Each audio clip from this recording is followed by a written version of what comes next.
નમસ્કાર દર્શક મિત્રો, હું છું મહેશ ઠાકોર અને આપ જોઈ રહ્યા છો the Times of Mahisagar news.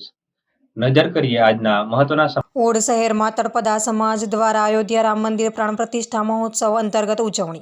આણંદના odd શહેરમાં તારીખ 22/1/2024ના દિવસે આખા ઓડ નગરમાં રામમય માહોલ જોવા મળી રહ્યો છે. આ રામોત્સવનું કિરીટભાઈ અહિમકર તથા યુવાનો મહિલાઓ સુંદર આયોજન કરેલ છે.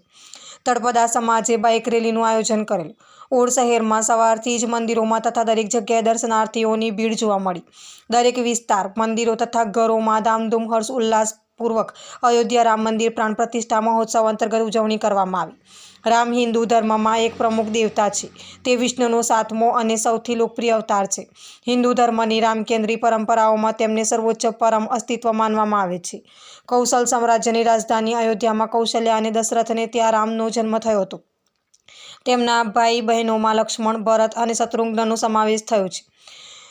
તેમણે સીતા સાથે લગ્ન કર્યા હતા. ધાર્મિક હિન્દુઓ શ્રી રામનો જાપ કરવાથી ડર, દુઃખ, તાણ, ચિંતાઓથી છુટકારો મેળવવાનો એક માર્ગ રામનું સ્મરણ છે. આજના પ્રાણ પ્રતિષ્ઠાના દિવસે લગભગ દરેક મંદિર તથા ઘરોમાં દીવા પ્રગટાવી રામધૂન, હનુમાન ચાલીસા, સુંદરકાંડ અને હવન, રાસ ગરબા જેવા કાર્યક્રમો કરવામાં આવ્યા છે. મંદિરો રંગબેરંગી રોશનીથી ઝળહળી રહ્યા છે. મનમોહક ફૂલોની સજાવટ દિવ્યતાને વધારી રહી છે.